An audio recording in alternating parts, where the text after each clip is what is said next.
Štipke donesува одлука за изградба на регионална депонија, односно за нејзино учество во истата.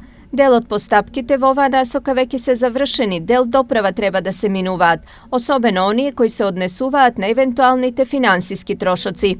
Ние како општина немаме во овој период, односно до овој момент немаме нешто кај што дополнителни средства ќе треба да се издвојуваат. Можеби ќе треба да се издвојуваат некои си средства за експроприација на земјиште.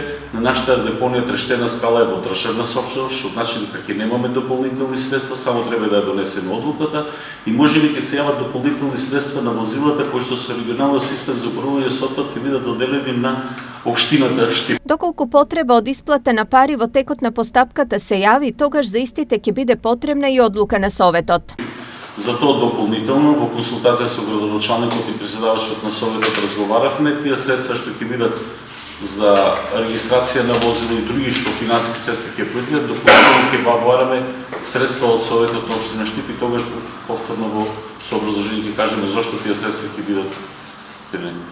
Ова е стандардна постапка која треба да ја поминат сите општини од источниот и североисточниот регион опфатени со регионалната депонија, која треба да се гради кај Свети Николско Мечкуевци. Според пресметките, истата би чинела 26,6 милиони евра, а во сумата е вклучена и потребната инвестиција за набавка на опрема, затворање на нестандардните депонии и изградба на систем со една регионална депонија и претоварни станици. Обврска на општините е да ја спроведат постапката за експроприација на земјиштето каде се наоѓаат нестандардните депонии, да обезбедат ревизија на основните документи, да обезбедат средства за регистрација на возилата, редовно одржување на контејнерите, како и да ангажираат службени лица што ќе работат во делот со управување со отпад.